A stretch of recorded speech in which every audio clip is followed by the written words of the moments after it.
You don't have that on social media.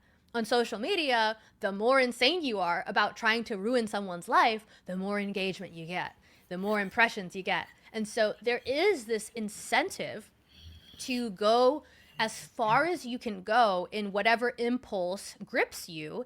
And it's divorced from the normal pro social restrictions that we would have on us as real human beings in a physical community where you actually have to deal with your reputation and what you've done with the people around you forever.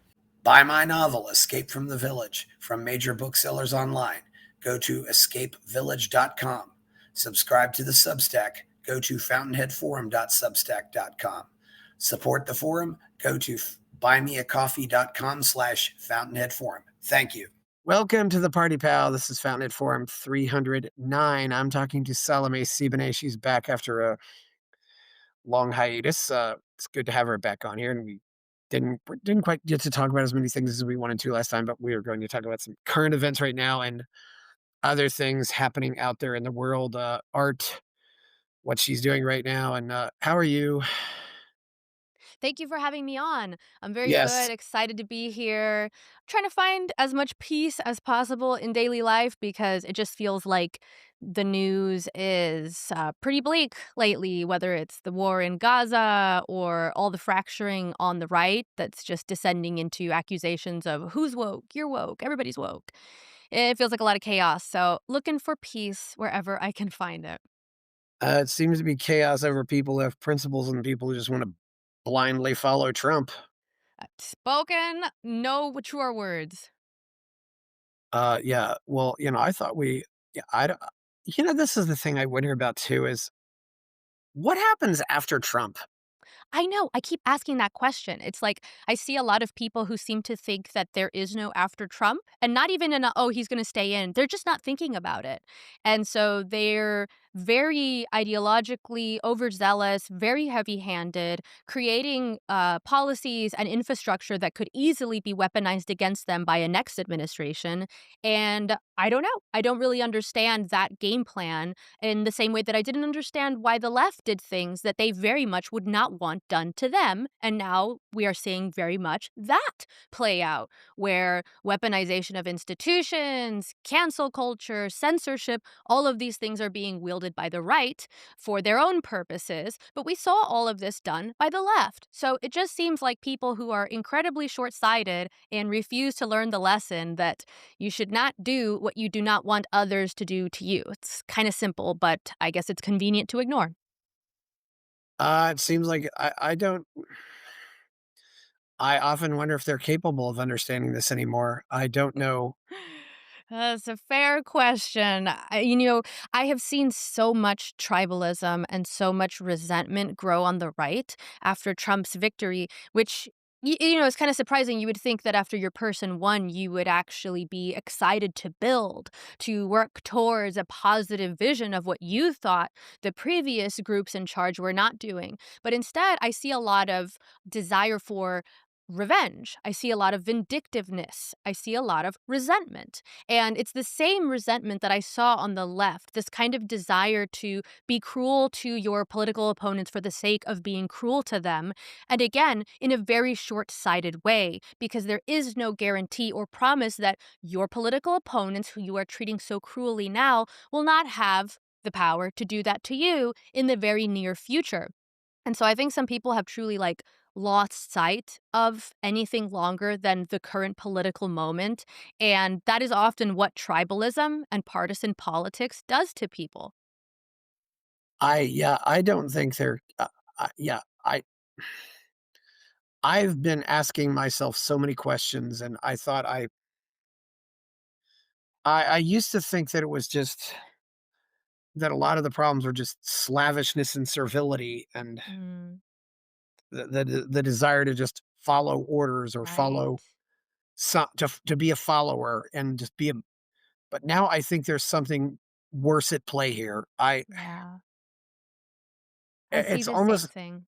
as if there's a need to hate something or hate somebody. Mm. I Yeah, have to you're hate so right. somebody, and it doesn't really matter who it is. Mm. Yeah, I see exactly what you're talking about. And I think that is the danger that I had warned people on the left about years and years ago, which is you should have a positive vision for what you want, not just the desire to dominate the people you dislike. Because in that way, then you can never really live without those people, can you? If your vision of the future is dependent on having people that you hate around to hate forever, then that's not a very good vision for your future. It's one that forever contains conflict and hate. And I thought that maybe people were tired enough of that on the right that with Trump's victory, there would be a sense of freedom now to just live our lives, to create a country and a society where people have the freedom to do what is right for them. But instead, we've seen a lot of the same kind of vindictiveness and the desire to get back at those people. And of course, like that kind of collectivist mentality, that kind of tribalism just ends up hurting the person who is wielding it in the long run, which is exactly what we've seen happen to the left. We've seen people who have just completely derailed their own careers, hollowed out institutions, seriously damaged public trust in those institutions. And now they're wondering, oh my gosh, why can't we get people to listen to us? Why are people searching through every single thing that we're doing? There's no public trust towards this. And it's like, well, you burned it. You burned it up because you were fueled by tribalism and you were so focused on the people that you hated that you didn't actually do anything that people thought was valuable. And now we're seeing the same thing where even the good things that Trump has done, even some of the things that it's like, okay, hey, that's fair, that's positive. They're so overshadowed by the pettiness and the vindictiveness and the hatred. And I have seen honestly more of that on the right now than I ever saw on the left because the left there were these real career activist types who were totally submerged in their hate for the right or whoever they viewed as their uh, pet opponent. But it seems far more widespread on the right. It just seems like it's becoming, for a lot of people, the normal culture of being either a conservative or broadly on the right in some way, that it's just we've got to get back at the woke people. We've got to take our institutions back. Never mind that the way that you're doing these things actually destroys those institutions or builds the very kind of weapons of infrastructure that the left will very likely use against you in the future. It just seems like hate blinds, and I see a lot of that going on now. Yeah, who exactly is doing it on the right? I'm trying to what can you give me some examples of that? The neocons, the Okay. more, like, tribalist conservatives, Zionists, I see these people as, like, Yes. incredibly driven by their, like, "Let's start a war everywhere, let's fight our enemies, let's take over the institutions, never mind that we would be destroying a lot of the liberal values that make these institutions functional and respectable, just like the left destroyed those liberal values. We're just gonna do it in a different way." They don't seem to care about the actual long-term efficacy of either the institutions or the culture that they're trying to wrest back from the left, supposedly. And I also see it among like the more identitarian right, whether it's like white nationalists or, like I said, Zionists. This kind of ideology is very much tribal. It is a collectivist mindset, whether it's for Jewish identity politics, whether it's for white identity politics, whether it's neocons that just believe in forever war. All of these ideologies on the right. Of course, I think libertarians are the unique exception, and that's why everybody always hates us, whether it's from the right or the left, because we don't play ball with their form of collectivism. But these collectivist ideologies on the right are really driving a lot of the same kind of destruction that we saw collectivist ideologies on the left drive, which is not surprising. Yeah, that's definitely a battle that's coming, I think, between the Zionists and the people who really are America first. Yeah, exactly. I think it's a huge because I don't think I seriously doubt the average person in on the street cares at all one iota about what's happening in the Middle East. I mean, you've got a lot of people that never even go more than 200 miles from home, and Yeah. which is fine, but they certainly don't care about this whole battle in the Middle East, they just wonder why is this happening. Yeah, and why are their tax dollars continually being funded to these battles in the Middle East? And why are there bills being presented that will penalize them for criticizing this particular country in the Middle East? These things really are raising a lot of red flags. So you're completely correct in the fact that, like, that's already happening. So you have this kind of fracturing going on the right, where a lot of people who built their personal brands off of denouncing the left's identity politics suddenly want to utilize that same strategy when it comes to their preferred tribe, which is fine. You can do that, but you should be honest about it. And what we're seeing is a lot of people just try to make exceptions for this one particular form of identity politics while saying that this has always been different than all the other forms of identity politics. You can't do white nationalism. You can't do black separatism, but we can do Jewish nationalism. And of course, humans have an innate sense of what is fair and what is not fair. And a lot of people just straight up notice, hey, that doesn't seem fair. So it is a movement rather than moving forward after Trump's victory towards some communal positive vision of something better, because Lord knows the bar was set really low. Instead, it seems like it's just descended into a lot of vindictiveness and serious infighting. So I don't really know where this goes from here, but I'm not very hopeful, and I tend to be a hopeful person. I'm not that hopeful either, and I haven't been that hopeful in a while. I mean, uh, the the entire, really, the rank and file red voters have really just been useful idiots all along, really going back to the end of World War II, and the only issue that ever really mattered to them was spending lots of money on the military. Mm. After the fall of the Soviet Union, they didn't really know what to do, and they kind of scrambled and said, "Well, we gotta come up with a new bugbear," and so they just went all in on fighting in the Middle East, and now they And and here we fighting are all these. again. Yeah, it's Here we are again. I honestly feel like this might be like a kind of Iraq war moment where a lot of people are going to regret how fervently they defended continuing forever proxy wars and failing wars in the Middle East, particularly when people who voted for Trump really did so with the sense that I want to see a government that truly is America first. I don't want to see billions of dollars going overseas without my direct approval. This is something that people don't actually even really have direct control over where their taxes go in that sense. And so in some ways I do think that it has been a sense of betrayal for some people on the right. And that may very well be what's contributing to a lot of this infighting and resentment and tribalism, because it kind of seems like the government, unsurprisingly, still doesn't work for you. No matter which party you vote in, no matter what they tell you, at the end of the day, you are really not the person that's coming first for your government. yeah, I don't think they ever have, and, I also I think Trump is starting to slip a little bit, uh, when people get older, sometimes when they're slipping, they tend Mm, not to censor themselves.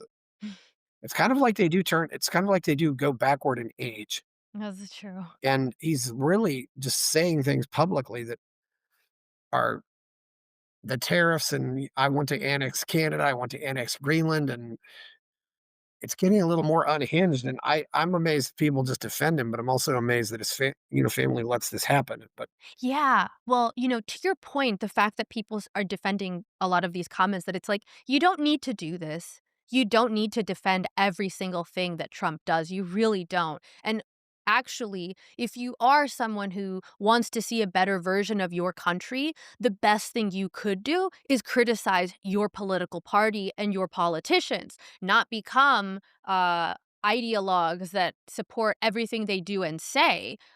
That is the recipe for an out of control government and people who are unchecked, unrestrained in what they do. And so I've seen exactly what you're describing, like this kind of dedication to defending everything that Trump does. And it's so funny because some of these things like the tariffs, right? So at first it's like, okay, we're going to do these tariffs. And people come out like, oh, actually, tariffs are great.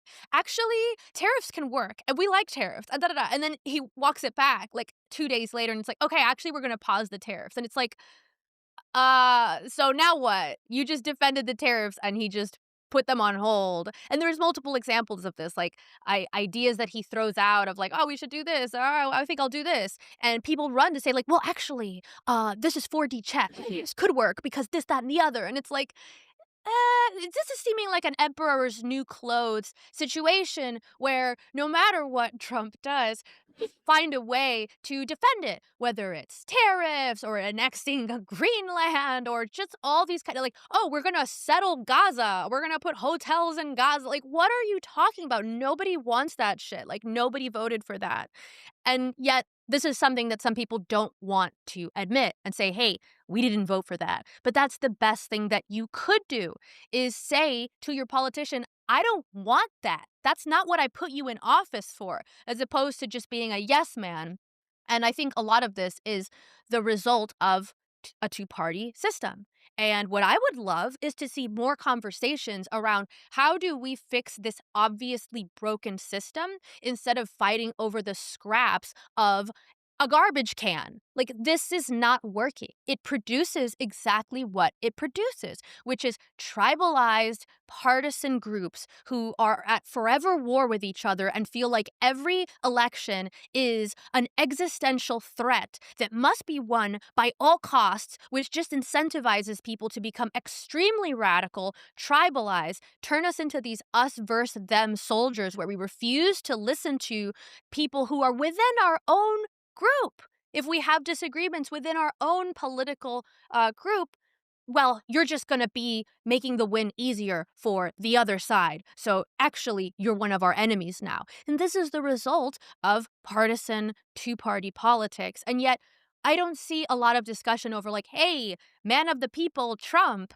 why don't you do us all a favor and actually make this system work better so that when you inevitably leave, whether it's to this term or Earth or whatever it is, because you're not going to be in that position forever, why not leave it better for the people that you supposedly serve by making it something that is not so beholden to this broken two party system? But I don't see anybody talking about that. Instead, I see like a constant discourse around whatever the topic of the day is and a bunch of yes men that want to defend anything that Trump does. That's maybe one source of cynicism for me. Yeah, I I've feel that. watched these 2 parties get worse. Hmm. I think they've actually gotten more entrenched now than they were 30 or 40 years ago. Yeah. And I know people who at least and I know people who have, who've been voting red all the way going all the way back to Nixon when, when they always come up with some rationalization why I can't vote for a third party, and it's Hmm. I don't, I hear, over half of voters now identify as independent, which I believe, but it's not going to change until they want to do actual work, which is one of three things: voting for them, giving them money, or going to work for them. But they won't do any of that. They'll just answer in polls. I want a third party. I want a third party, but that doesn't make anything happen. It's Yeah. they expect Yeah. somebody else to do the work. It's Yeah, absolutely. I mean, that's a lot of the problem is that there just seems to be no way to actually get to the thing that so many people want, which is more options in terms of political leadership. And it's pretty interesting that the political leadership we do get very often is either straight out hostile to the idea of a genuinely winnable third party option in all of our elections, or just kind of conveniently never brings it up during their entire term. And so it seems to me that it's like we are failing to have a conversation around the true problem, which is we're not meant to have a political system where the federal government holds so much power And yet we only get these 2 options, and it rules over people who are very different and live very different lives in very different parts of the country. It does not work. And the best thing that we could do is to create what was in line with the original vision for the United States, which was a small government, governments that were run by people more locally. And this way, you avoid a lot of the conflict that you see where it's like, oh, people in California are going to make me in Texas live like this. And I don't want that. It's like, we don't even need to have this debate. Leave people in California with their local governments to do what they want, and leave people in Texas with their local governments to do what they want. But instead, we've had this incredibly uh, growing federal government with just department after department after department for everything that you could imagine under the sun, and many of these departments not democratically elected, not beholden to the voters.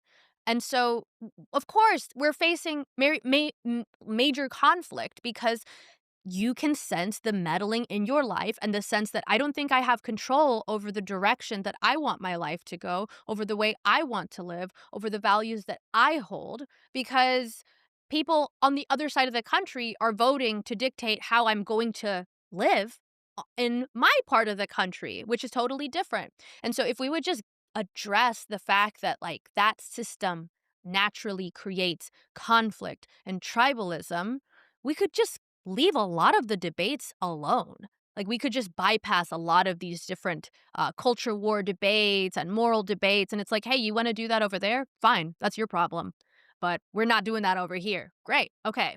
But instead, it's got to be everything is like this national federal referendum debate. And of course, it's insane with like a country that's so large and so diverse and so full of very different people who want very different things that we would try to all make each other agree on everything. Like, I don't know, guys, that seems like a really bad idea. And maybe instead of continuing that broken project for decades and decades and decades, we could just like walk that bad idea back a little bit.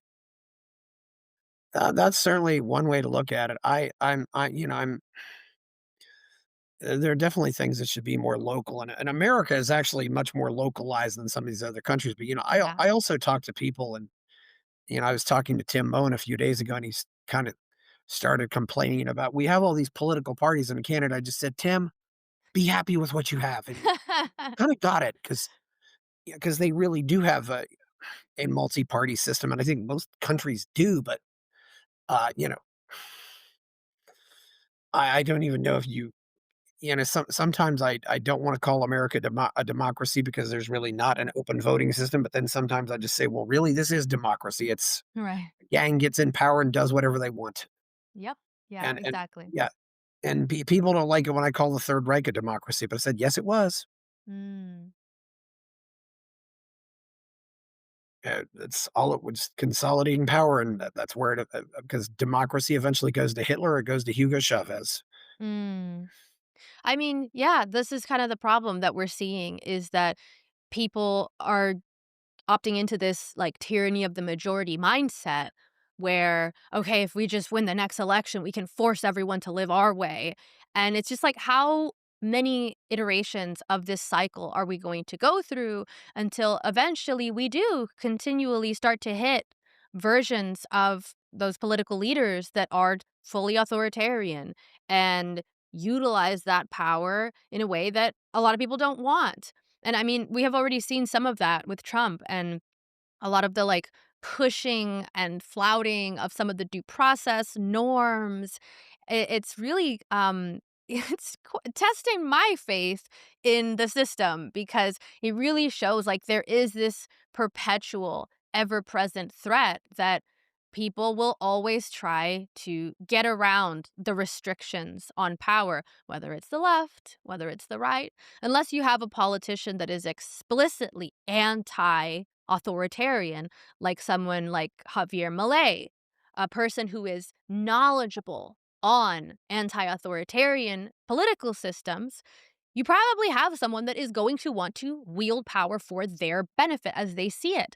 And democracy really does enable that, especially when we're getting the worst choices ever, just like amazingly bad choices. Like this cannot be this cannot be the best that our system has to offer. And that is just another example of how broken the two-party political system is. It's just like everybody knows that we are not getting the best options. So why are we settling for this? Why are we just fighting over terrible options every election season instead of taking the time to say, wait a minute, what the hell is going on here? There's got to be a better way to do this. Instead of falling into this trap of like partisan thinking every election cycle, why don't we think a little more long term and figure out how do we actually defeat this broken system? How do we make this better?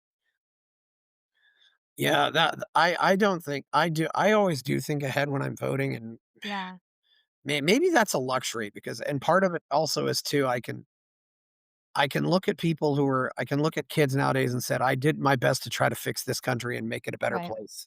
And I can look and say, I can look at every president now and say, I never voted for them.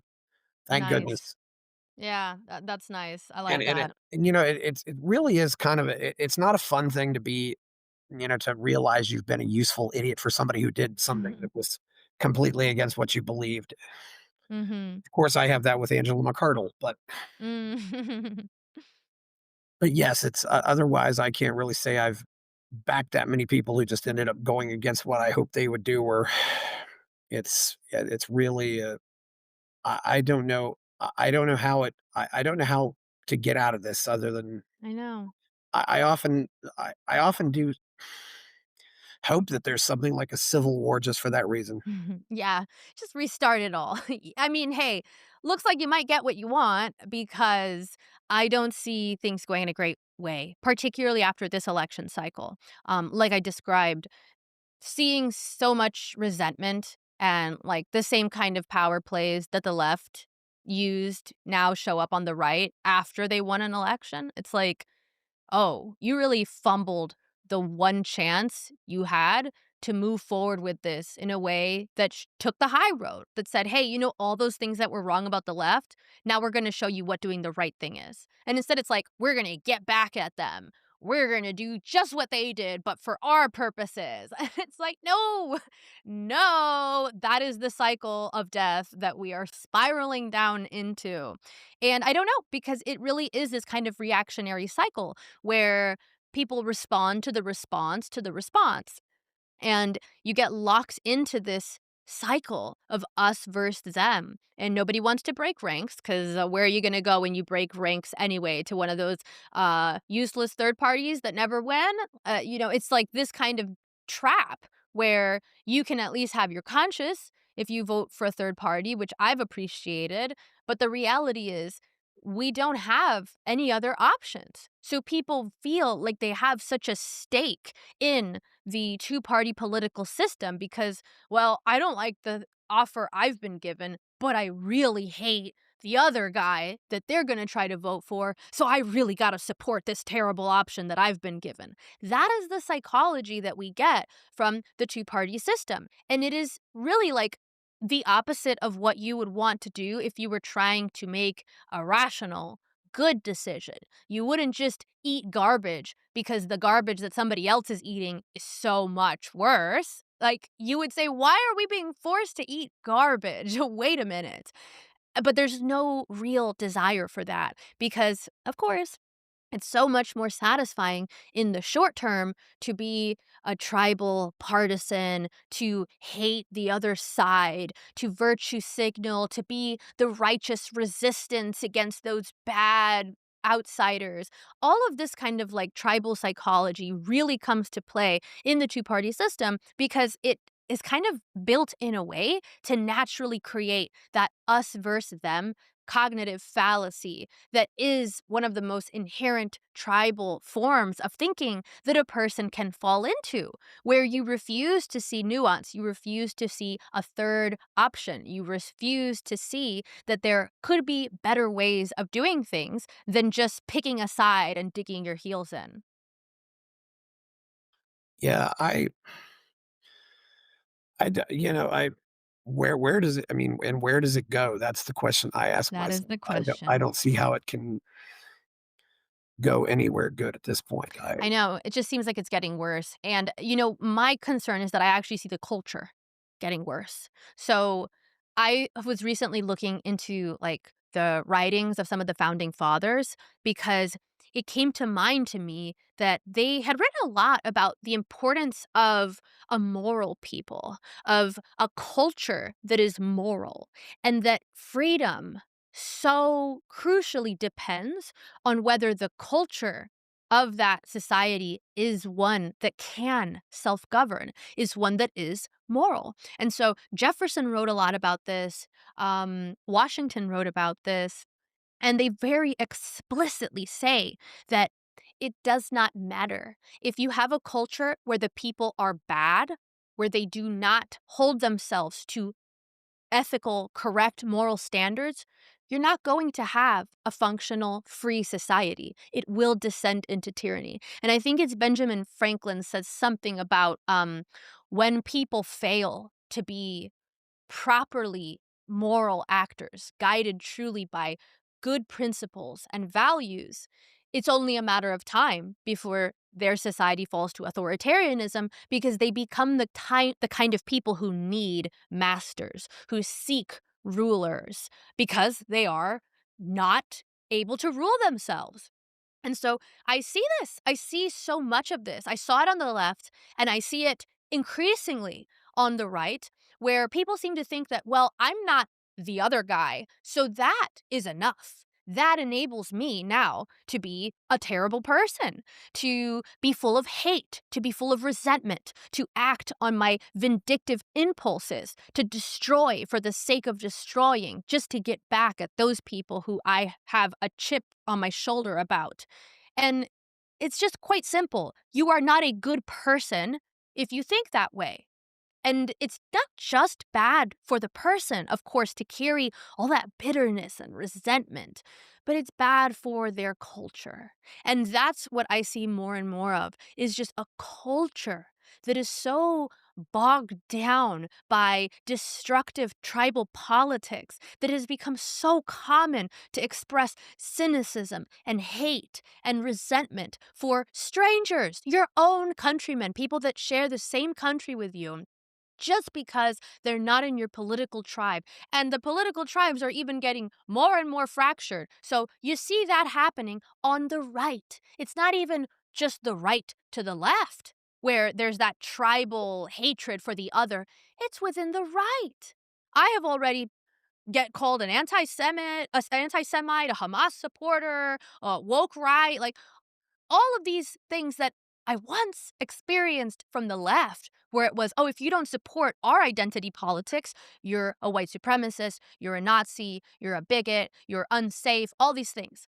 I feel crazy because now I have the same thing happening to me from people on the right. So we can see that this kind of like vitriol and embattled perspective where it's just like people cannot find the wherewithal to build coalition, to cooperate, to rein in their tribal destructive impulses for the sake of doing something productive. It's starting to tear apart political coalitions within the same sphere. So that is not a good sign. And so very much to your point that like I don't see where this is going. Um we have some writings from the founders of this country on where it goes when people become so tribal, so partisan, and lose their ability to stay grounded in ethical principles, in morals, in values, and to do things because they are the right thing, because they are the good thing to do, and not because it's going to own the left or because, well, they deserve it anyway because they're bad and I'm not as bad, so me doing some bad things isn't as bad. Like all this kind of immature, like really stunted thinking that is supported by partisan politics has already been described as the writing on the wall for a free country by the founders of this country. So I'm not hopeful. It's not good. Yeah, it's, I've certainly read the founding fathers and aware of what they had. First of all, I think there's a certain virtue in Mhm. the fact that you had to build your life and really fight for survival almost every day, or Yes. Yes. we've been removed from that. And then I'm also realizing that I think the social fabric that used to exist, and some people will hate, don't like me for I realize that women provide a lot of the social fabric that held things Mm, together, and because they're now working full-time jobs, they're not able to do that anymore. mm, They weren't doing nothing, they were doing a lot of things, they were, mm, yeah, my I had some, a relative, I don't wanna go any further details about that, but just a relative who was once trying to steal, adult magazines from a newsstand when he was not able to buy them because he was too young, and the first time it happened, what happened was, the lady who worked in that store was my, was an in-law on my mother's side, and he was a relative on my father's side, so she knew. So she didn't call the police, she called his mother up and said, "Hey, he's trying to take these magazines." You nip these things in the bud sometimes, and kids are set on the right path. mm. If something like that happens in a big city, that, you just call the cops or whatever. It doesn't go.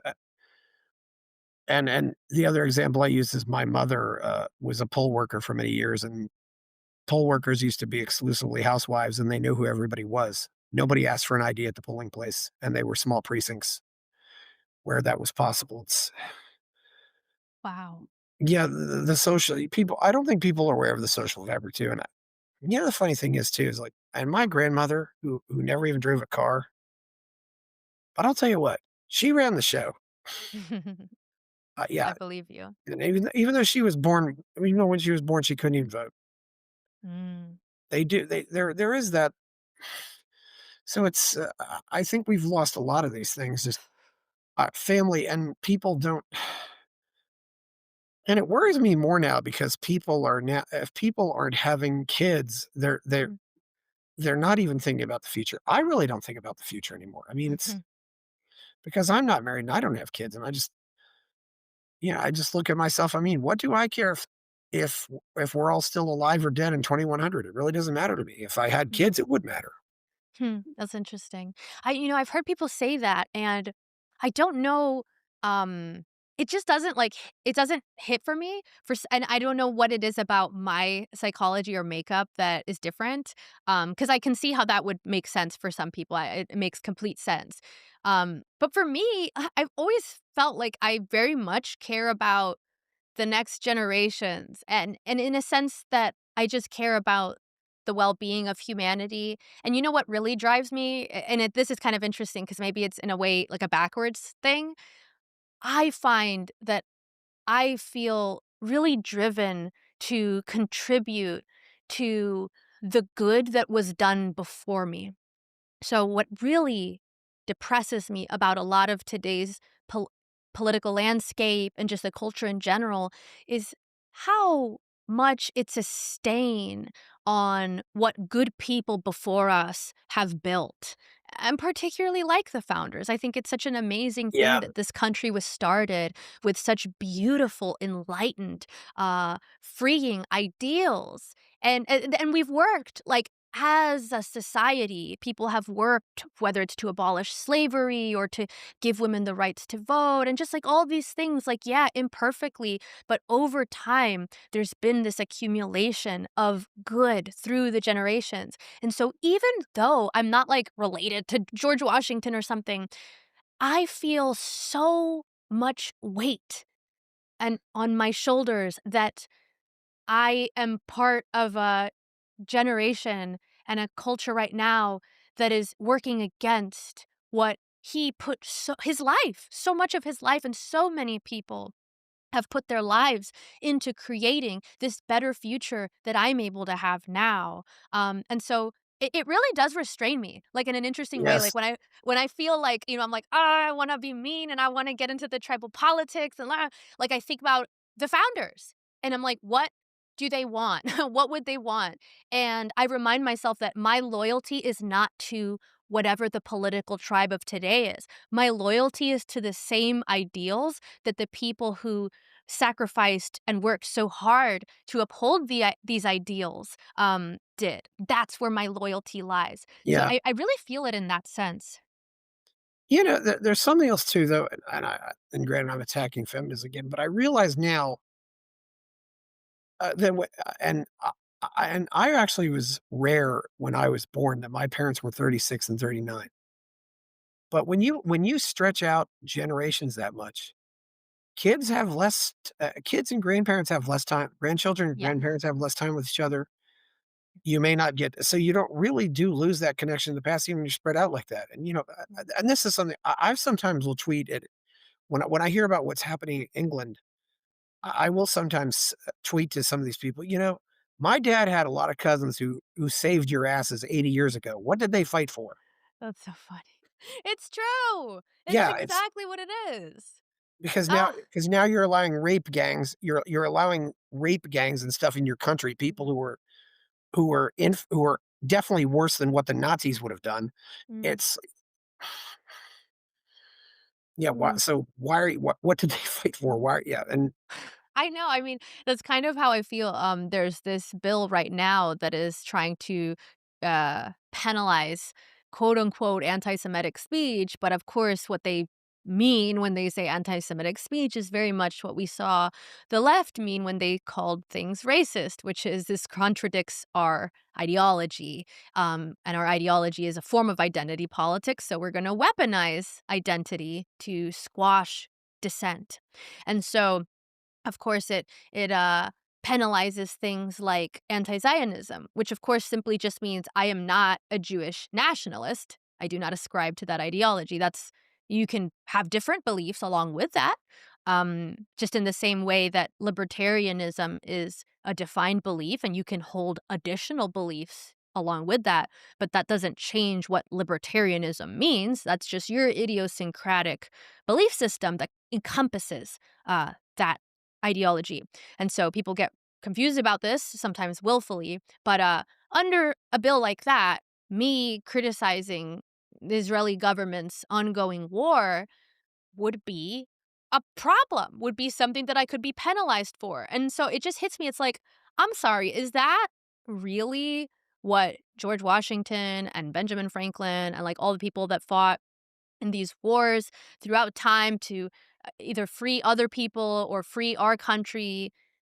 This is what they want. Like, this is the way you honor people who have laid down their lives and sacrificed so much to try to create a country where people could be free?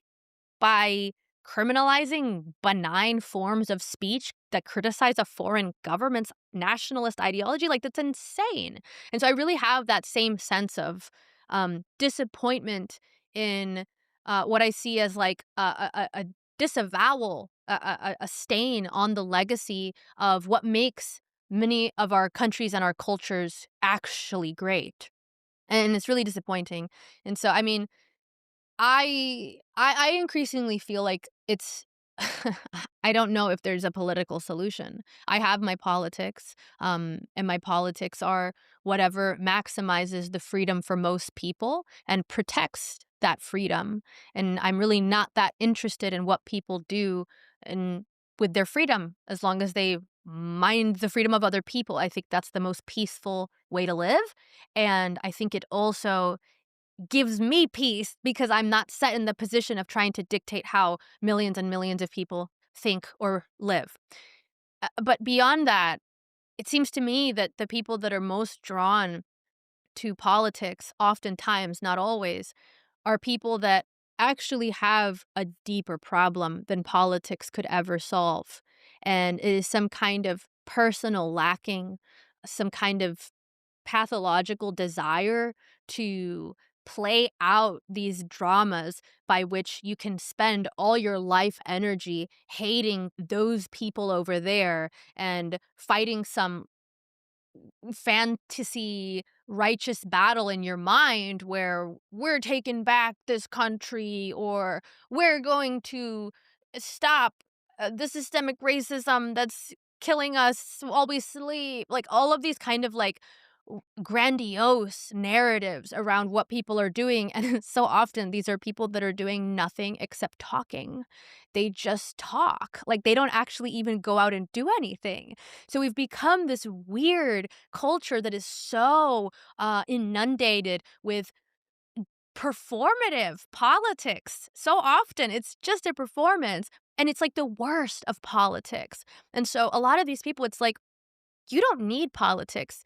You need to find some genuine good work that you can do in your community that's aligned with your beliefs and log the fuck off. Like, with love, I say so many people need to log off. Take that eternal log off and do good things in the world around you and not just yell at people online and like come up with these weird ideologies that I just see. It's like, it's just like there's so much pathology and bitterness percolating on both the left and the right, and it is allowed to fester and grow under the guise of politics. Because if some of the way that these people talk about others, the bitterness, the resentment, the tribalism, if you talked about people like that in real life, like real people, not these like figments of some political effigy that you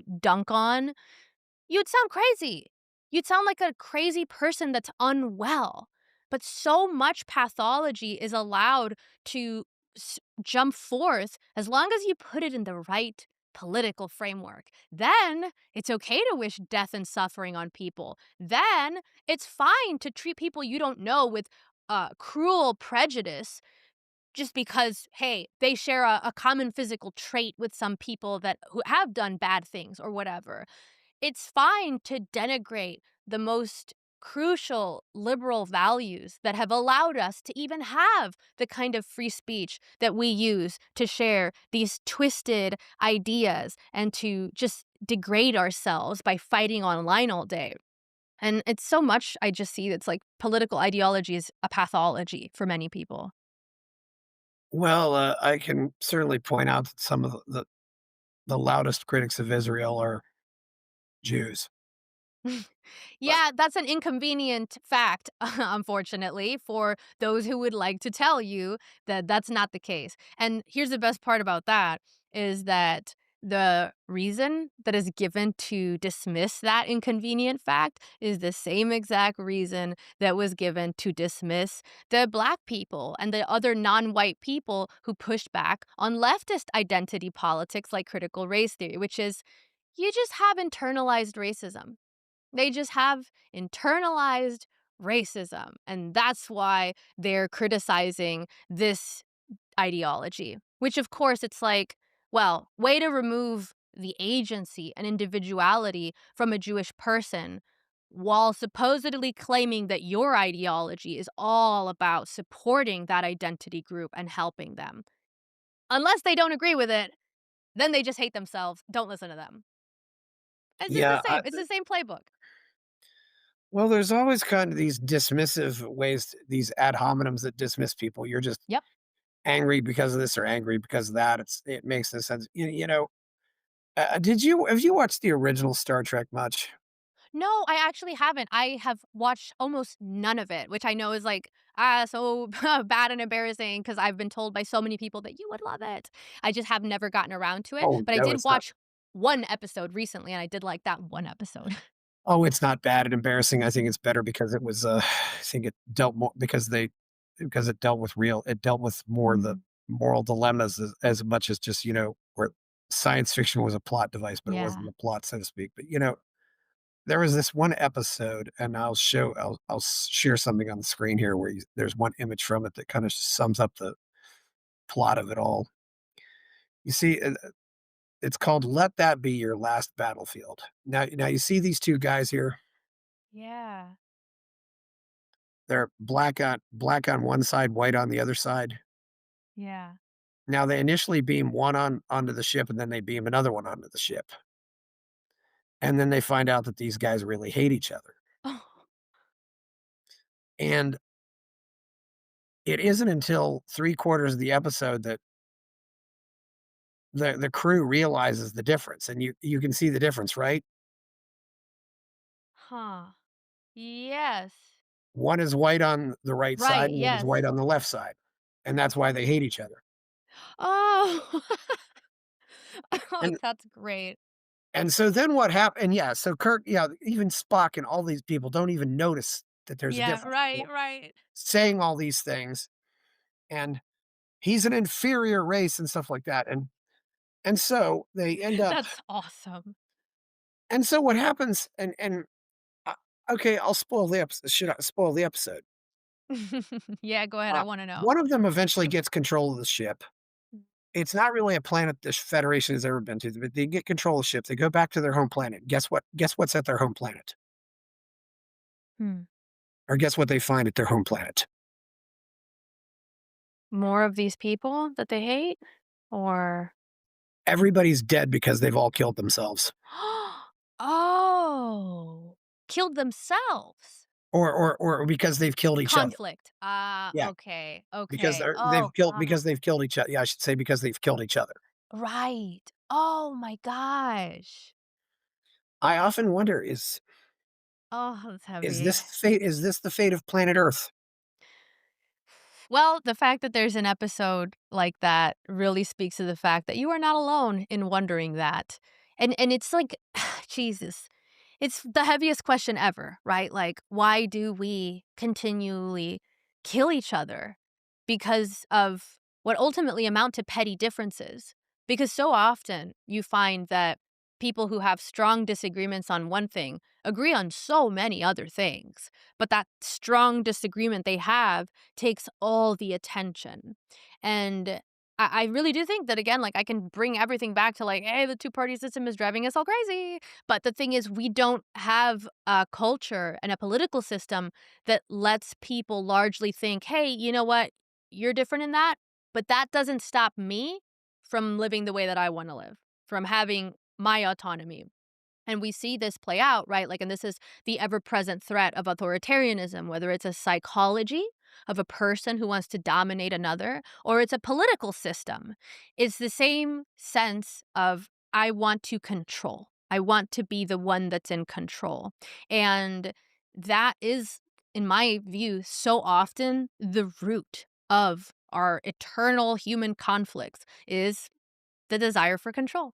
And it's funny because it's also a very Buddhist concept in some ways. You hear this dealt with a lot in Eastern philosophies, the idea that you should stop trying to control everything, stop trying to control the outcomes of things, stop trying to control your experience of things. Just let what is be. Accept what is as what it is. And so you have this parallel in two different realms where the very human desire to control another, to control our situations, leads to suffering. And I think that we have not learned this lesson. It's very, very hard. I get it. And I think in so many ways, our country was a project in service of trying to keep that lesson at the forefront of our minds, which is don't try to control too much. At the best, the government should be a protection against people trying to control other people who they shouldn't be controlling. And we've really lost sight of that idea. And it seems like more and more there is just this uh rabid desire to control other people, and whatever the explanation is given, whether it's, oh, there are some people in that country who could do harm to us, so we must control the entire population, we must subject them to economic depravity and to violence because some people among them might do us harm. Well, there you go, you've created mass suffering because you feel that you need to control other people to the extent that goes far beyond what is necessary simply to preserve your own self determination. And you see that happen in our politics, right? Like, we really could have had this opportunity where Trump got in office and said, no more. No more trying to control what people speak. No more trying to control people's economic freedom. we're going to restore liberty to all the people in this country and strengthen the restrictions that are in place originally to prevent people from trying to control others unjustly. But nope, that has not largely been what the policy strategy has been. On the contrary, it's like, okay, now it's our turn. Now we're going to control those people the way that they controlled us. And then the merry-go-round just goes round and round because next time it'll be another person who's like, all right, now it's our time to control everybody. And it's just like, at what point does it reach that part, right? Where the conflict boils over into physical conflict. And I don't know, I think that you said something quite insightful that I think about a lot earlier, which is that we're so far removed from the hard work that it takes to live life, to build a life, that we are very flippant and naive in how much we skirt physical conflict when we continue to double down on I'm going to control you, no, you're going to control me, then I'm going to control you more, and then you're going to control me more, and eventually it can become physical conflict. That's not crazy to say, and I think the fact that we really don't seem to take that very seriously, is a fact, that we don't contend with, and likely because we're just so far removed from those kinds of realities where it's like, "Oh, actually things were fine, and I wish we had not taken it so far because now that there's actual physical conflict going on, I realize how much better things were before." But, like it often goes, it's you don't realize what you had until it's gone, and so these kind of, like, partisan struggle sessions every election cycle is to me really emblematic of the fact that, like, we do not appreciate the fact that we have created a society where we have some sense of reasonable peace and the ability to live freely, and people just care so much more about trying to control each other that they lose that amazing achievement. I just, there's this, I just thought of this tweet from Richard Cooper when he says, quote, getting offended by something someone posted on the internet is like choosing to step in a pile of dog shit instead of walking around it, unquote. That's so funny. I Thank like you, that. Richard. Yeah, it is. That's great. This brings me to the recent incident with Miss Shiloh Hendrix of Minnesota. Mm, I don't want to say too much about her because she's already got enough publicity, but this woman is filmed in a park, and we don't really know what happened off the camera, but we do see her on the camera at least being very angry with the person who's filming her and even saying the N word and giving the finger. But before that, we don't really know. We just know what she's been accused of doing. But this is now went viral, and people are trying to ruin her life and get mm. her fired from her job. And people even going as far as saying that her baby should be hurt. But Oh, wow. then there was the then, but then she set up a give, send, go, and has gotten $700 and $700,000, over $700,000 is now as of now. Damn, But maybe I should go yell at someone in a park. I didn't I realize I'm leaving so much money on the table. well, they made her Jesus. famous and now it's backfiring, and I really Yeah. hope maybe that puts an end to some of this crap. Oh, it never will. It never will. I wish it would too. It's like, what is it, like the Streisand effect kind of thing? Like in some ways where you're trying to harm someone, you actually bring attention to the fact that like what you're doing is malicious or something like that, where it just really backfires by your attempts to make it something that it really isn't. I don't know enough about her case to really comment on it in any knowledgeable way. But I do wish also we would stop seeing these like it's just such a weird thing also like that is a phenomenon of online life where these dramas happen, right? First you need a camera like that, where Right. it's like what would otherwise have just been an interaction that remained local is now a national and potentially even international drama that people essentially vote on with their money. And it's kind of like an insane, reality show world dynamic where things get blown up into these huge proportions, whether it's, like you said, people that are maliciously trying to ruin someone's life because they've done something that you think is wrong or whatever it is, um, or it's because there is just some, like, drama about it. Like, we've seen all other versions of this where it's, like, even less egregious, where it's just kind of like people said something offensive or they just have an opinion that someone disagrees with, and it's like, actually, that's quite a reasonable opinion if you're the person that agrees with it, and if you don't, then obviously it's not. But it doesn't need to become this, like, national drama where, okay, well, either we get this person penalized or we turn this person into a hero or whatever. And it's like, wow, what is going on with that dynamic? And I think a lot of it is this kind of like warring tribes, like warring tribes. And we use the social media landscape to play out that war. And it's just really kind of like a fascinating phenomenon. And I don't know, makes me kind of wish that we had more privacy again because there's going to be people that make mistakes. There's going to be people that do bad things. There's gonna be people that just have a low moment, you know, and when we put that behind a screen and we look at it from this flat, distanced position, everything so often looks worse than it is or more serious or more of an existential referendum on our culture or our country or whatever. And sometimes it's just like humans being human. And it would be better if it just remained humans being human as opposed to like a national debate and drama, which just further tribalizes people. Yeah, I mean, yeah, I really wonder sometimes about smartphones and I guess really just camera phones, if the whole thing has been more of a detriment because Yeah. all of this stuff just gets put out there and it doesn't do any good and it just Yeah. it's Yeah. happened to so many, but sometimes it can just happen for what somebody puts on a tweet, the Absolutely. It's completely benign. And it's like, it just blows up because these are dramas. Like, and everybody loves drama.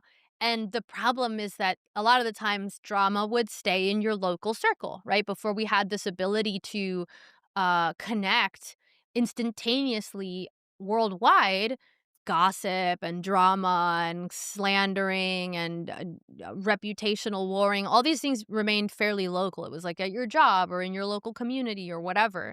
And now it becomes like a national event. And the problem is that is like people are really distanced from the situation. And so, unlike you might have some local drama where it's like, oh, I heard Betty did this. Well, I know Betty, right? Or like, I'm 1 degree removed away from Betty. So, my knowledge of whatever this drama is going to be a little more substantial. And also, I have to interact with Betty potentially, or have to interact with people that know Betty. So, there's this natural restriction on how insane I can become in my antagonism towards Betty or my desire to punish her for whatever it is that I think that she's done wrong because I could make myself a pariah by going crazy and be like, I'm gonna ruin Betty's life. People in the community are gonna be like, damn, I mean, I know what Betty did is kind of fucked up, but you are the one that is actually creating a lot of conflict and being crazy and so passionately trying to ruin Betty's life. Like, stop. And so you don't have that on social media. On social media, the more insane you are about trying to ruin someone's life, the more engagement you get, the more impressions you get. And so there is this incentive to go as far as you can go in whatever impulse grips you.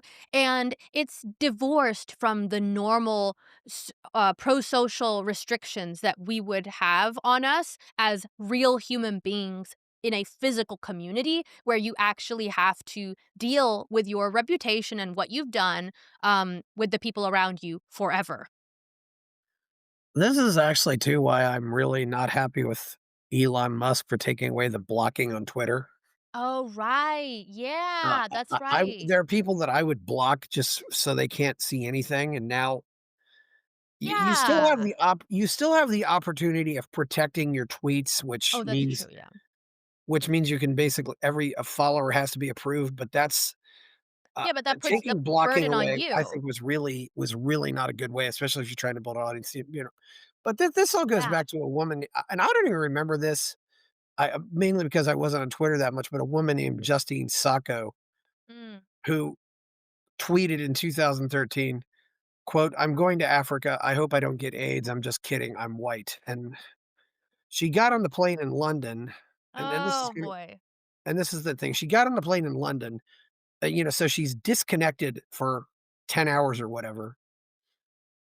And she had 174 followers at the time. Yeah. And this went nuts. Yeah. And there was even a hashtag, "Has Justine landed yet?" And so within 10 hours, this is everywhere. And this was so over the top. And Yeah. Yeah. I don't advocate this. I just, if you want to, this whole business of just putting somebody's life out there, and in the case of Shiloh Hendrix, giving her social security number and all this Oh, stuff. wow. Yeah, I completely agree. I mean, that instance, I remember that drama, and it was just one of those things that it's like, this was never a thing. Like, only through social media could we have a phenomenon by which a normal person makes a tasteless joke, whatever, your judgments on that, and is treated like they have committed a murder on camera. It's Yeah, just absurd, and of course, it really speaks to the twisted incentives that exist on social media, where we saw a lot of that really, jump forth through the left, where it was usually, things that were it w not aligned with leftist orthodoxy, or it was leftist, ideology that was used to turn things that are otherwise just, like, not that serious into some kind of, like, grand threat or aggression or whatever, and, it just does not make us better as people, because, of course, you do not have the capacity to truly influence someone for the better when you are just a stranger tweeting at them.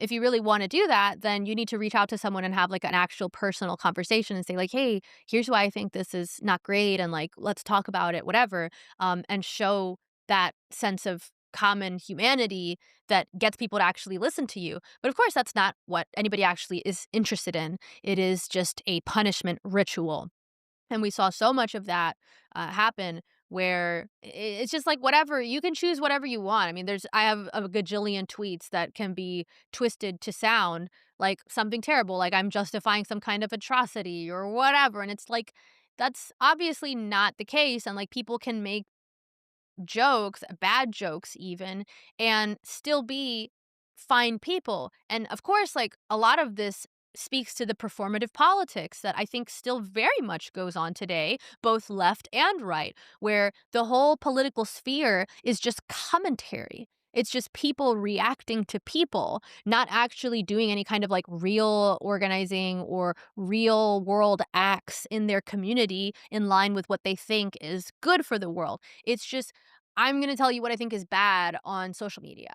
And it's just talking. It's so much talking. And so people's desire to have things to talk about often outpaces the supply. And so it's like, let me just take apart anything I see now and turn it into some drama that I can use to push my worldview out to others. And it's just kind of like boring to me because, of course, like what's the point? To ruin someone's life? To make someone regret a tweet? Like, there are murderers that exist. Like, there are people who are doing genuinely horrific things in the world, but what we can get everybody to be up in arms about and to be outraged and to spend all their energy on is some random non-criminal woman who tweeted an offensive joke. That's what everybody can get organized around? Like, seriously? I mean, there's, like, kids starving in the world. Like, there's real things that could be yes. done to make the world better, but you see all this collective energy poured into this, and it's like, "Oh, maybe it's because people that are doing this don't actually care about making the world better, and everybody just likes to get their pitchforks out and join the mob." Yeah, it's so and, it reminds me of how people get all this upset on social media about Trump wearing a blue suit to the Pope's funeral. Oh my god, yeah. I mean, Well, that was super fake, yeah. there are a lot of things worse done. I just remembered, I need to remember his name, but there was that this happened before, I think before Facebook and MySpace, Mm. but there was this magazine article where some spammer who lived in Michigan was bragging about all the spams he sent, and eventually made the mistake of giving his real name out in a newspaper. Wow. But these people went out and found his address by somebody looked up his courthouse record, found his address, and so after that, suddenly, he found that he was getting all these unsolicited mailers, Hmm. you know, from whoever, snail mail, but he was getting all of this junk mail after that. That's kinda funny. Yeah, it is kinda funny, it's and they were just and, and people were just laughing about it, they didn't do anything, but it said, "You wanna send" it basically said, "Look, you wanna send out unsolicited email? We'll send out." Right, I wish right. I could remember his name, uh, but yeah, that was Yeah, I don't remember that. I don't think I heard of that. That's kinda funny, like, I kinda like something a little more like that, where it's not this, like, really malicious, overdone attempt to ruin someone's life and to yeah, get them treated as a pariah that should never work or be seen in society again. It's kinda like a tit for tat, like, "Okay, like, you're bragging about sending people spam. How about you get some spam?" Like, yeah, that is, like, I can vibe with that a little bit. I mean, nonetheless, it still speaks to the way that the Internet, even before social media, already created that mechanism by which we're more connected, and you could use that information to find people and to take action against them that are not even in your communities. Now, of course, it sounds like he was using email to do this, so that's another thing, like, that's yes, already another form of connection beyond your local community. A lot of these things, like, you might be familiar with the concept of Dunbar's number, which is the idea that um, the human brain can keep track of names and faces of 100 people max. That is roughly the number of people we can truly have relationships with and not be like, like, I don't really remember you, like, it's too much. Um, we are way past Dunbar's number in just about everything we do. And even if you just think about that little metric right there, that we are evolved to mostly be in community with about 100 people, um, you can imagine that it would lead to some kinds of negative experiences, whether it's just stress on the lighter side of the spectrum, or whether it's like full blown mental illness, right? Like people getting crazy because they're consuming tons of news and interacting with tons of strangers online all day. Like you could really derange yourself beyond going beyond Dunbar's number. And so our entire society is way past Dunbar's number. yes, And so I think it's really like something that people don't consider as much in being a factor for why we're having so many problems. But it would lead you to think that of course we're going to dehumanize each other. Of course we're going to have these like terrible kinds of conflicts like you're describing, like the Justine Sacco thing, where it's like if she was someone you actually knew, right? If she was in that 100 people, you probably wouldn't lose your shit and turn it mhm, into that level of a drama because you'd have to see her. You'd actually have to be in the same community with that person, and there would be a natural cost to you being so vindictive and so cruel and so overzealous in your pursuit of quote unquote justice that it would actually not be in your self-interest to do that. But yes, when we have gone out of this Dunbar's number where Justine is a non-person, she's just one of the many disposable people we interact with and then never interact with again, There is no cost to being like an actual sociopath in seeking the worst, most cruel, harsh treatment of a stranger that, of course, you would never want for your friends that have for sure said some terrible off color joke at some point. But oh, well, that's your friend. She means well. She's not a bad person. But when it's someone out there that we never have to deal with again, oh, well, all bets are off. Oh, yeah. Oh, I found him. His name wa that's right, his name was Alan Ralsky. Looks like Oh, it he doesn't. died in 2021, Oh, and wow. the article was in December 2002 in the Detroit News, and then it got posted on Slashdot, and that's when everything went nuts. That's so funny. You know, Wow. uh, it's unfortunate, but really up until maybe, what, 2002 or so was the golden age of email. Mm. Email Yeah. was fun, and we it literally was just email. It was just we didn't it's so tragic what has happened to email. It really was one of the truly great communication tools ever, and Mhm. it was completely ruined. What do you think ruined it? Like, how would Bam! Oh, right, okay, yeah. I mean, yeah. No, there was a time seriously where maybe I got 1 a month, Wow. and it just Wow. and, you just went seriously, 1 spam a month. That's crazy. Yeah, and if you weren't using email, then you have no idea what you missed. Right, right. Oh, wow. Yeah, email was also, like, a good time for connective technologies like that because it wasn't social media, and it was still you had still the benefit of being able to reach people more Yeah. quickly, more directly, but there wasn't this, like, town square performative, I'm watching your email response, I'm talking shit about your email response to all the people in the town square, and they think it's great that I think that you're terrible, and I'm getting famous because I have shared your email with all these people. Like, there wasn't that public aspect of it. It was just a private form of communication. And more, I miss the times when I was pre social media. And it's not just that, like, "Oh, I should just get off social media." I miss what it was like to have a culture that was pre-social media. I miss everybody being pre-social media where there really wasn't this, like, tribalization, there really wasn't this partisanship, there really wasn't this, like, um hyper fast culture where it's like every day there's some new negative news event and so many people are addicted to the news and like there's this performative like desire to be on trend on social media and talk about the latest thing and like engagement farm and all these things that I think actually impact people's individuality offline.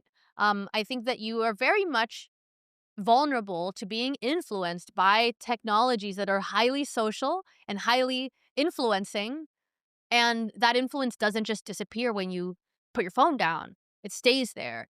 And I think we really underestimate how much the way we use social media and what we use it for influences the person that we are and will become.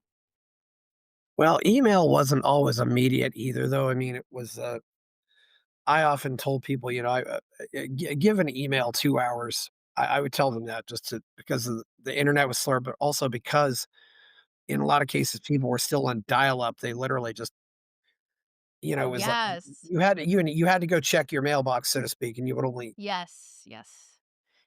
and so Exactly. you would just, you would upload your outbox would go out, and new mail would come into your inbox, and that was about it. It was much more controlled, I think, but Yes. it would still replace letters and just change everything. But it Yeah. worked very well for what it was. Yeah, I Uh, agree. it didn't get onto phones. I don't know. Sometimes I don't really know what to think about phones anymore. It's Yeah, I have kind of changed my opinion on smartphones in the last year. I used to think that, well, it's a technology that has obviously provided us so much good. We're able to connect with people, our loved ones, better than ever. We're able to get information faster than ever. We're able to do citizen journalism better than ever. It's really removed the um, inappropriate gatekeeping for many industries like the arts, like journalism, and that has breathed new life into those industries. But then honestly, like what I see now, it's like it's gone past those returns. Like those things are good, but it seems like now we're just kind of going into the red on what more we can get. I don't think there's anything more positive that we can get from social media. We got it already. And now it just seems like it's really kind of getting darker and more destructive. And as more people get on it, I anticipate that it will be worse because we still have a significant subset of the population that just is not really on social media. And God bless them. They are the heroes that we need. But they'll be there eventually. And eventually it will be the case that most people are on social media in a significant way. And it will become its own world, as it has really already become, complete with its own status signals, its own incentives, things that don't actually align with the offline world. Yeah, sure, you're incentivized to pursue engagement on social media. But does that really help you in the offline world? Does that make you a better writer? Does it make you a better thinker? Does it make you a better partner, a better friend, a better member of your community? These things, like, yeah, they benefit you on social media. But in reality, they can often make you a worse person in the real world. And so in many cases, there are these conflicts between what is good for you on social media, like what is good for your growth on social media, what is considered a status signal on social media, and what is actually good for you offline. What is a status signal offline? Because a lot of these people that I see, like, it's like, oh, wow, they have such huge followings. But, like, what does that mean about their real life? Does it mean that they are on their phone 24/7, always engaged in some kind of drama? Does it mean that they have set up a life where they are required to talk about things that they don't know before they have enough information about it to really have a knowledgeable opinion, but they just have to talk about it constantly because they have to keep up with the content machine? These incentives really aren't good for a person or good for a person in the real world. But they do get you somewhere on social media. And so, like, which incentive you go with really does influence your future and you. I wonder what the incentives are out there because some. Do you think people want to consume what I would just call hate porn, or do they, Yes. or what? And why don't they want to? And yet they don't. And I mean, maybe it just doesn't. Maybe the positive stories just don't get the attention that they should. And I wonder why that is. Yeah, I've thought about that. I think it's a really interesting thing to think about more. And I think we're going to have to think about it a lot more because it's only going to become more common and influence people further. But it's like these forms of content that just are invitations for you to confirm your prior beliefs that someone is bad or something is bad, and to do it in such an irrational, knee jerk way that it very likely creates this pattern of thinking, and pattern of reaction, which is snap judgment, um, total judgments, and arriving to conclusions based on pure stereotypes, based on pure reaction to like an 8-second video. And so I have become like really suspicious of this. There are accounts that do this exclusively. Like, there is an account that I have seen that I really think it's just like a source of evil, in my opinion. Like, I look at it and I'm like, this is actually evil. And the account belongs to someone called Ollie London, who, um, whatever, has probably done fine things in the past and is not probably a terrible person, but very much fully utilizes the engagement baiting technique and the rage baiting technique.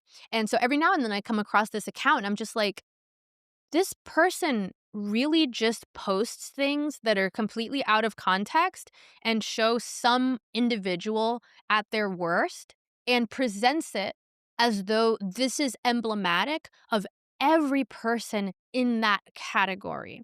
And of course, that is like quite literally the definition of irrationality or prejudice or ignorance, which is coming to a vast conclusion based on a microscopic piece of information about a single individual with no context and no further research into like, okay, well, is this actually true? Like, whatever.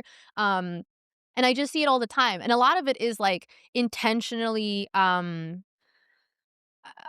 stoking hatred for Palestinians. Like, I've seen this person take videos of, like, some, Muslim person saying something hateful or some scenario where there's people who are wearing, like, Hamas uniforms and they're, like, holding guns and there's children around and they're, like, cheering, and then it's just like there's no interpretation of the language, and it's just like, "Look, they're cheering because they want to kill all the Jews," and it's like, "Whoa, do we know what is going on here? Like, where is this from? Like, what are they actually saying? What is the whole video of?" Like, any rational person who's interested in seeking the truth would be like, I need to get a lot more information before I come to a conclusion about an entire group of people based on this 8-second clip of some people who happen to share the identity of a group of people.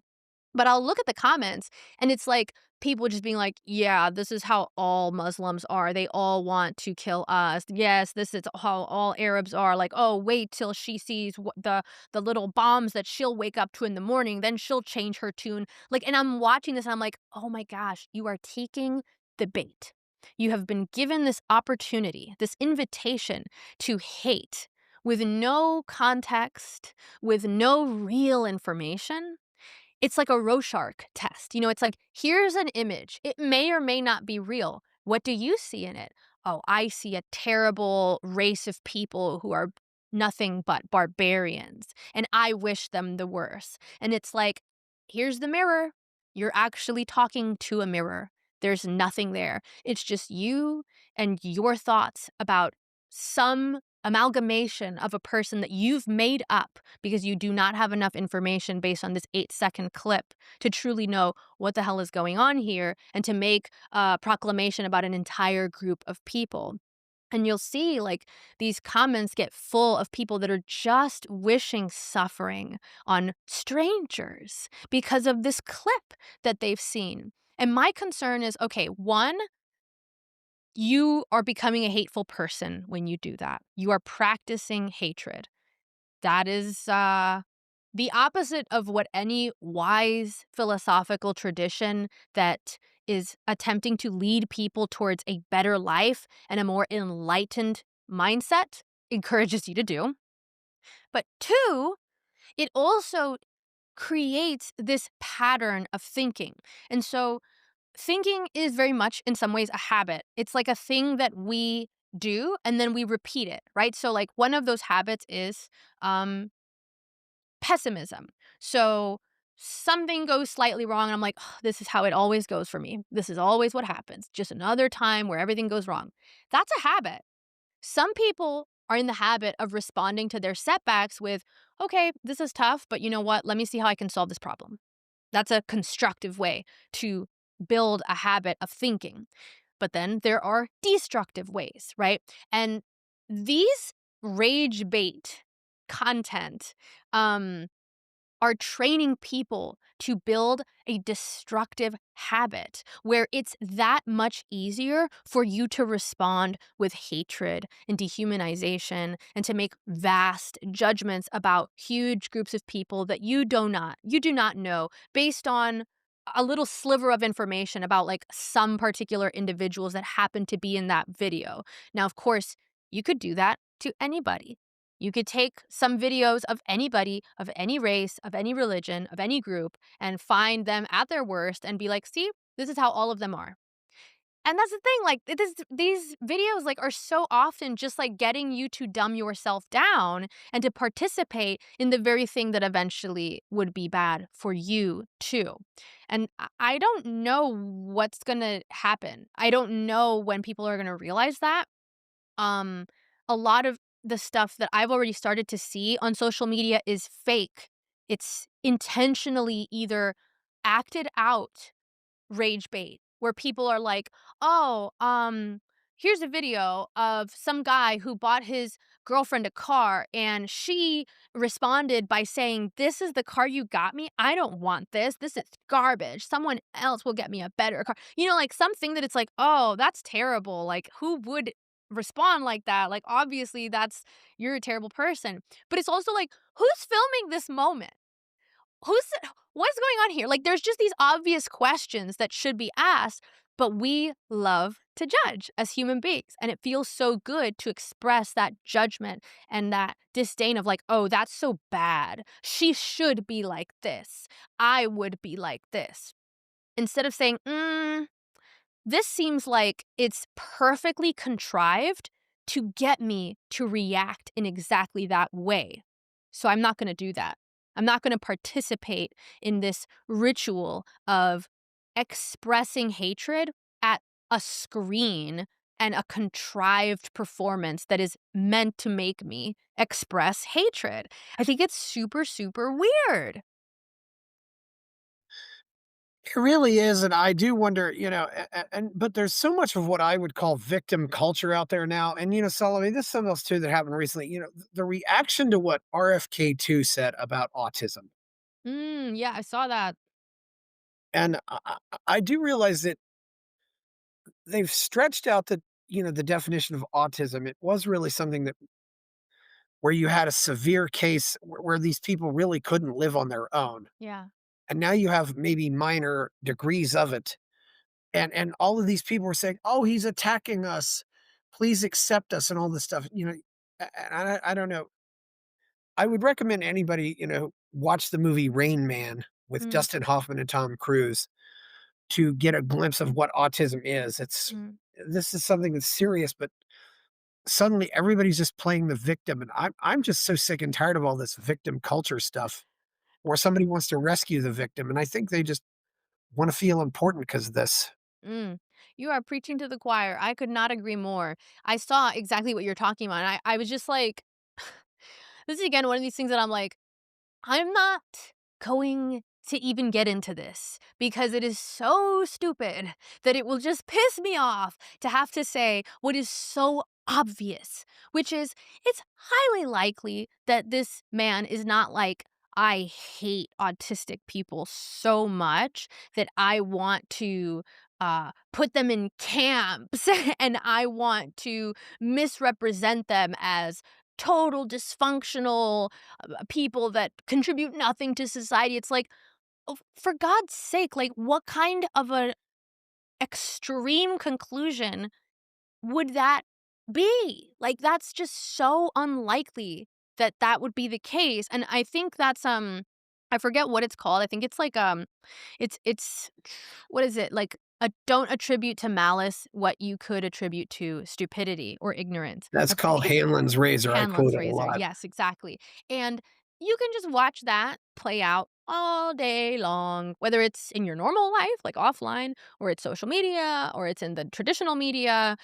That, um, eschewing of Hanlon's razor is, like, really at the core of a lot of our problems in terms of, like, how we talk to each other, which is just, like, if you start out with the premise that, like, this person is evil, that's what they're motivated by, is evil and hatred. Like, you're not gonna get very far. You're not gonna get very far.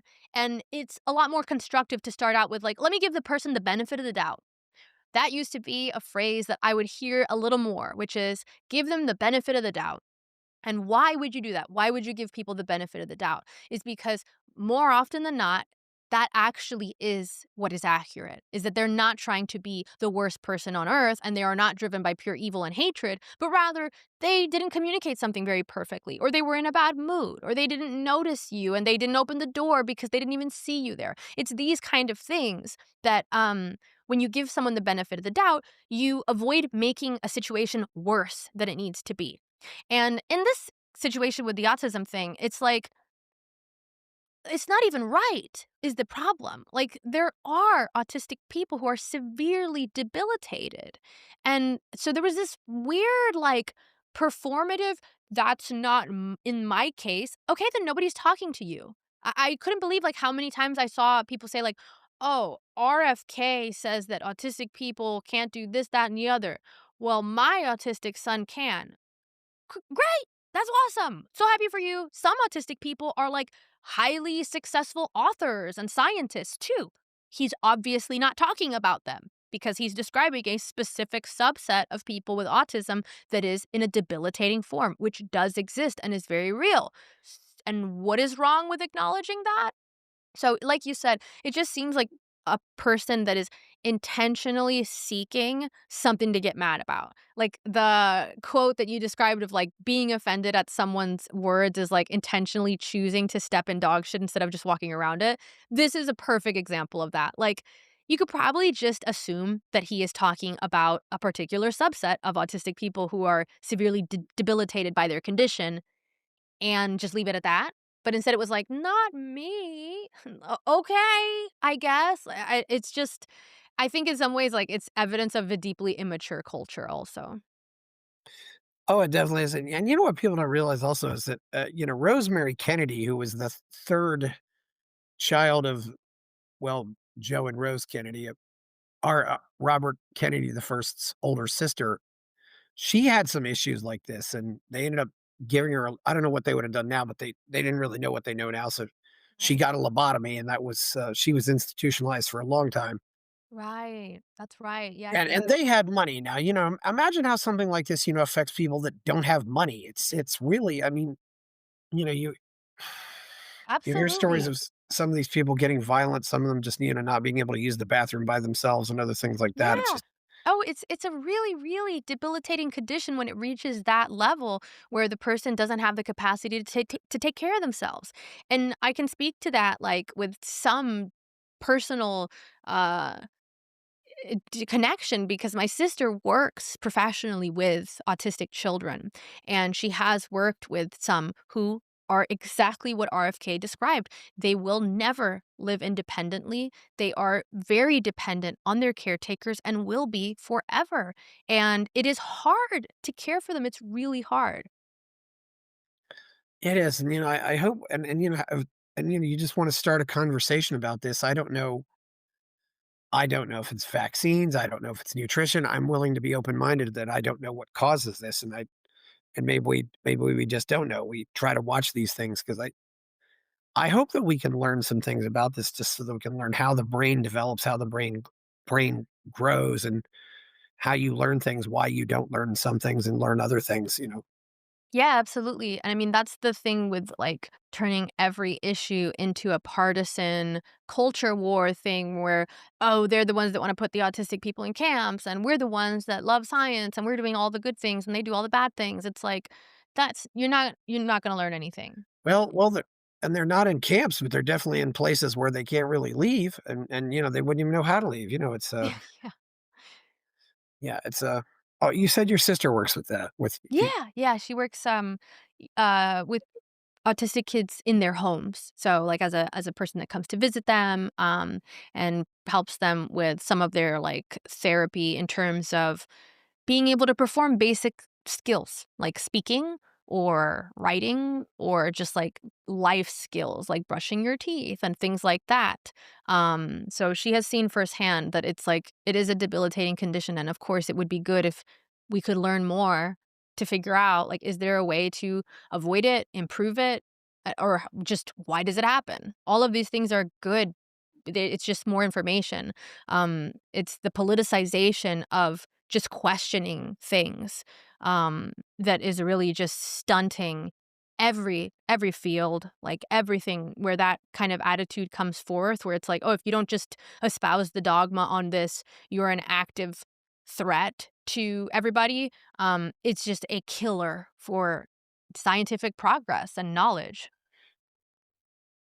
but there's always somebody out there who has to play the victim, and, sometimes I get into a conversation, I'll just start saying, "Okay, victim. I Whatever you might have say, to take victim." that from you. And just because it That's just kind of gets so funny. old. Yeah. Also, I gotta ask, do they also sometimes have superpowers? Like, kind of like the savant type of autistic person? Like the ability to do complicated math problems in their head or something like that? Yeah, let's see. Definitely I believe it's not all. So I'm no expert on Yeah, this topic, so I'm speaking merely from hearing what my sister has talked about and what I know. Um, Definitely not all. So it's not like as yeah. you lose function in some realms, you consistently always gain in others. That's not the case to my knowledge, but there is a real phenomenon by which people who do have this kind of debilitating autism can have some like really higher than average skill. So if I'm remembering correctly, she had a client that would never take care of himself, always needed to be supervised, always needed to be tended to like a child who was uh, several years younger than his age, but was really good at math, above his grade level in math by like I think a few levels, but not in anything else. And so, kind of the difficulty with that is that it's hard to use that benefit when you have so many other, hindrances in terms of being able to communicate, being able to simply, like, do tasks, like go to school, sit in the desk, and communicate with the teacher and interact with your friends, like, all of those things would be problems for this child, but when it came to the very defined, narrow task of doing math, he was above his peers, in being able to do that, even though he was far below them in pretty much every other thing. Yeah, it's but it yeah, certainly.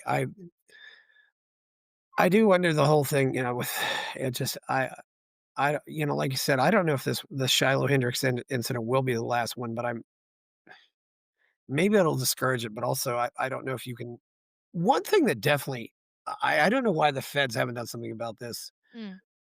There should probably be some kind of legal recourse if somebody public puts your social security number out there and it gets out there. There's no excuse for sharing that. I mean, you open up somebody to identity theft. I mean, the only time I ever reported a video on Facebook, and of course Facebook didn't care, was when the Peruvian police arrested somebody I knew and put a picture of his driver's license and his California ID and his passport in the video. And I said I reported that because I said, "You can't give this out." Yeah. And the worst thing is if he's in jail in Peru, there's no way he's going to figure out if somebody steals his identity. Oh. Facebook Oh, didn't care, and of course, they give you these menu of choices, and of course, there was no way to say, "This is why I'm reporting this." It's right. so, uh, That's so weird, like, that seems I so am obvious to me that that's very, very harmful, and especially coming from Facebook, who has been, like, so overzealous about policing speech that could offend people and, like, "Oh, but don't spread misinformation about an ongoing pandemic or vaccines that, like, nobody actually even really knows what they're yeah, talking about because it's so new." But yeah, no, you post someone's full identity documents online, yeah, we'll leave that up forever. That's I clearly think some Mark problems there. I think Mark Zuckerberg might just be the worst person in the world right now. I can say with pride that I know very little about him. I know that he's on the podcast circuit recently, Oh, he but has been? I am not interested. My time is so limited already. And that is, like I said in the beginning, I'm trying to seek peace in my life because it is increasingly hard to do that when we are so connected to conflict and like bad news and just like everything feels like, oh, there's another problem around the corner, and it's hard to find that sense of peace in your day-to-day life when you're connected to all that.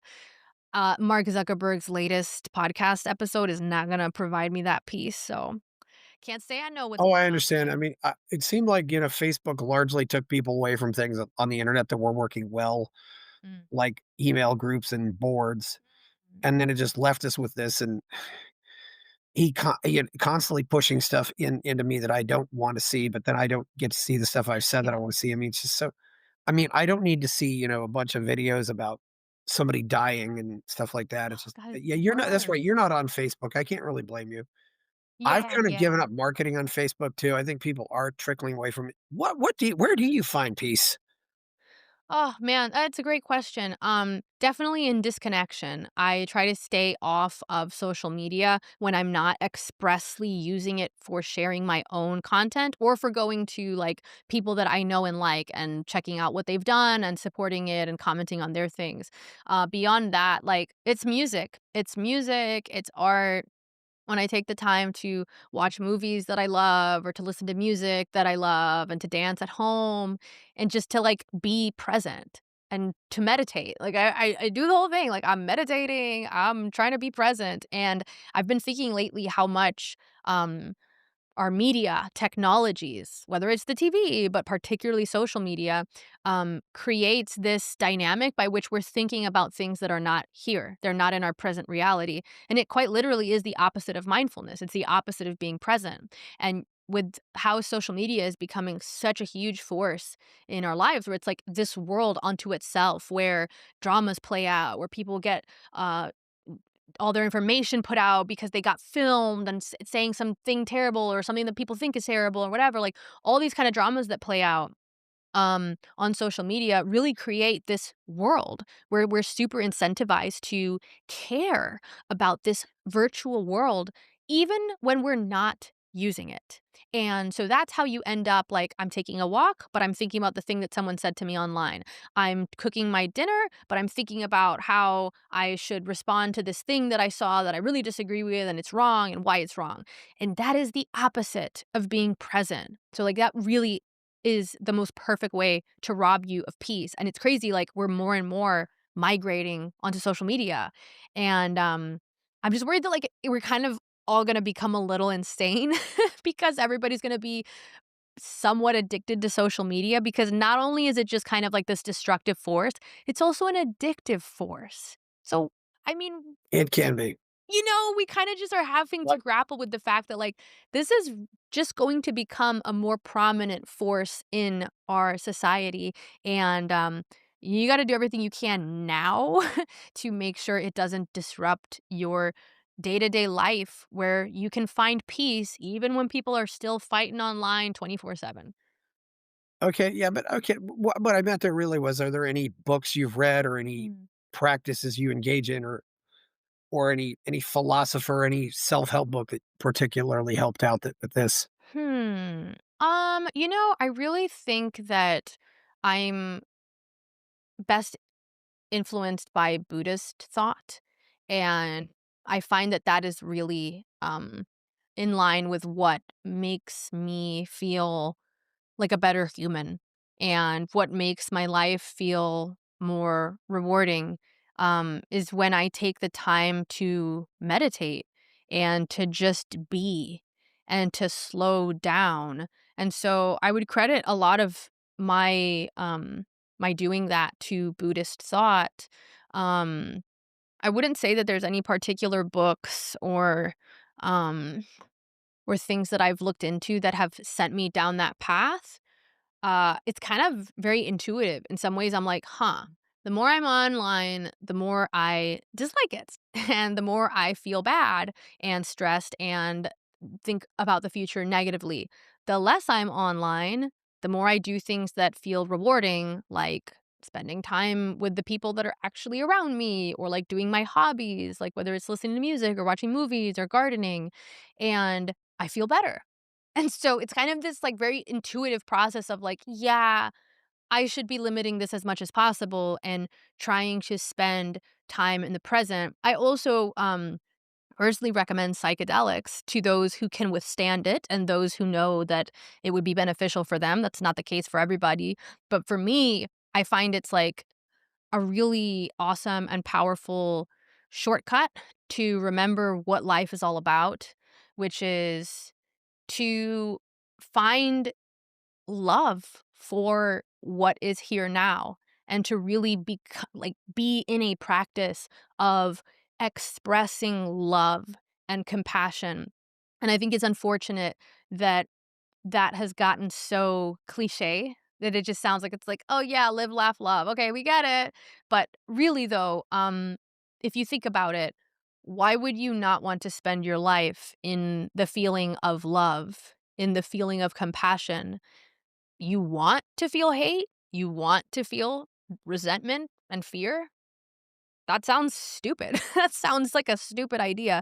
So as much as it might sound trite and cliche that I think that we should actively try as much as possible to feel love and feel compassion for the world around us and the beings in it, um, I think it sounds real dumb to not do that. So that is also part of my philosophy is like the times that I have done psychedelics, it just becomes very clear that like when you get out of that state of being, and when you get wrapped up in that sense of like, I've got to do things in the world, like I've got to prove myself, and this egoic sense of I must postpone my sense of being joyful and present so that I can achieve more and then I'll feel good, or these people are bad and I've got to tell them they're bad, and like, oh, I'm so worried about all the future of everything, and this is wrong and these people have done something wrong to me and I'm bitter about it. How could they do that? Like all of that egoic drama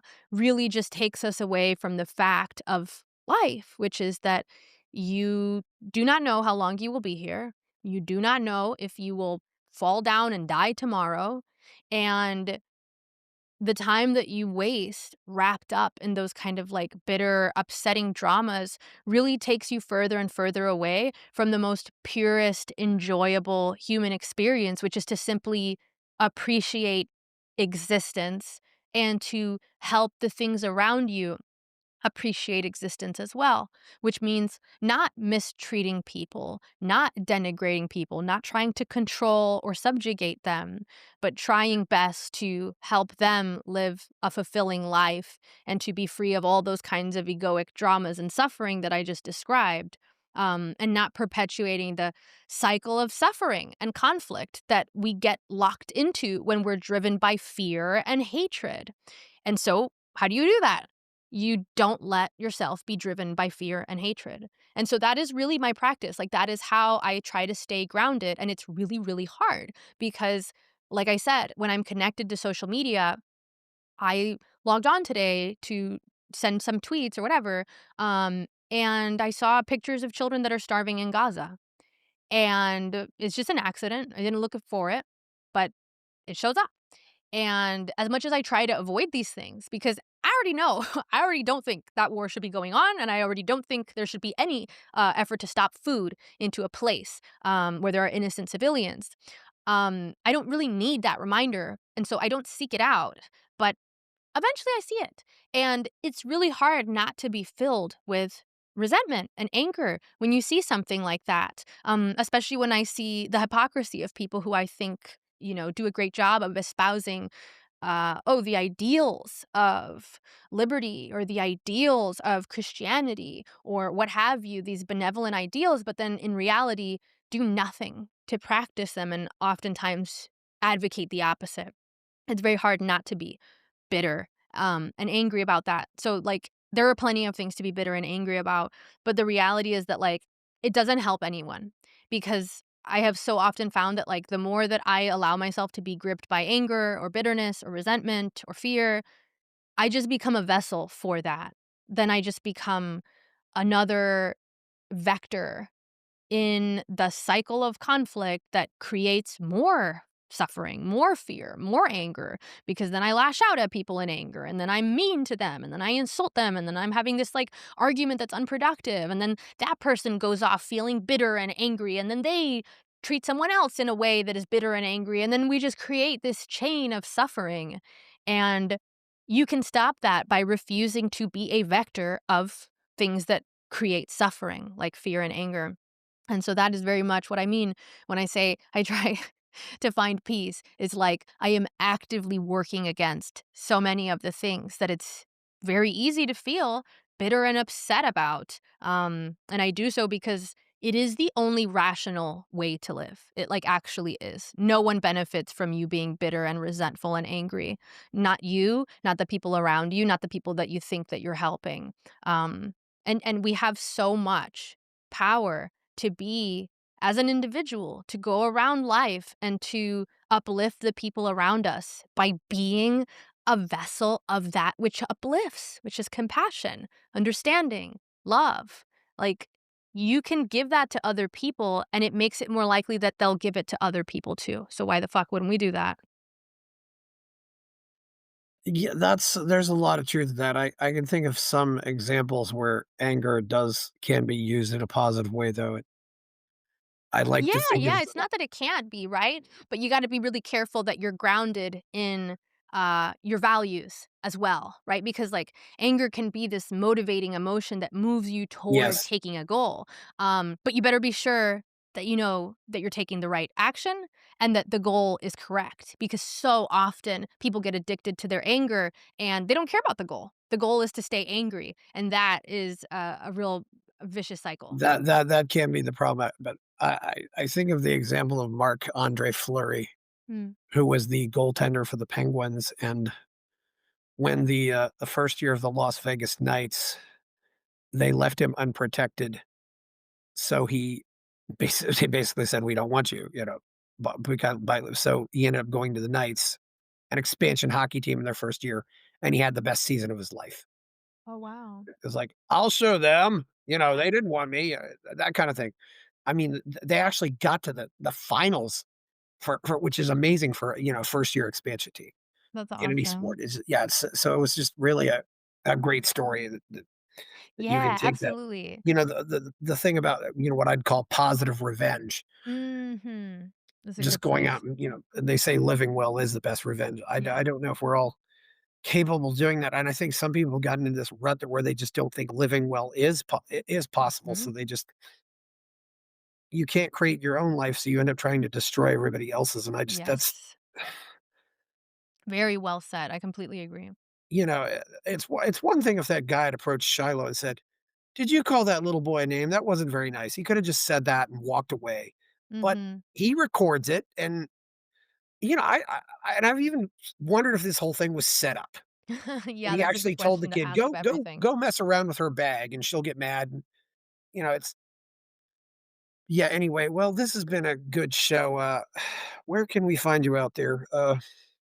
Yeah, absolutely. The best place to find me is on wetheblacksheep.com. That's where I do my writing. I write about individualism, Yes. anti-collectivism, and how to build your own subculture, how to build your own life in line with your values in a way that does what I'm talking about, like creates actually positive change for you and others, as opposed to getting sucked into these like lose-lose games like the two-party system, but that's for another time.